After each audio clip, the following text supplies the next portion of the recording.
Athena and Billy alone in the lounge room together. Me, Ash and Adrian having this conversation together. Hold on. Yeah. You actually weren't alone with Adrian. I've never been alone with Adrian. Billy and Athena have been alone together though. Funny that no one mentions that. Where were they when I was having this deep conversation with Adrian? They were alone together, probably conspiring against me. So they were actually the ones alone, but I've you and never Adrian... been alone with Adrian. Never. To this day, I have not. This is crazy. So Adrian was on the bed. Ash and I were just sitting on the floor next to each other. Right. And what were you guys doing? Just having a just D&M? like having like a D&M.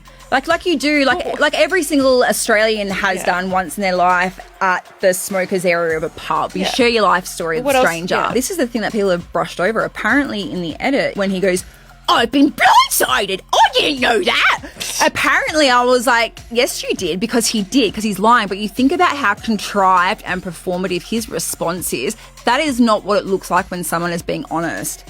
And if you take it into context with the fact that he was being called out for being controlling and having all of his pressure put on him, plus his hostility earlier in the day, is that him being heartbroken and betrayed, or is that a Darbo tactic to remove the pressure and the heat from himself and put it back on me and make me look like the bad guy? Go back and watch it and look at how I go, yeah, Adrian Ash. He's like, I've been blindsided. And then Athena's like, I didn't know that. You know, I'm like, yes, you fucking did, because I have a whole diary cam about it. There seems to be a lot of disjoint between Adrian and Athena as well. And I think the miscommunication is coming from the fact that Athena wears her heart on her sleeve and she is very good at showing her love, which is a beautiful thing, but I think she has really high expectations from Adrian that he'll show his love in the same way. And I think that Adrian's very much like me in a sense, where he struggles to show emotions, and if he's backed into a corner and kind of forced to do it, then he closes off. And I tried to explain that to Athena,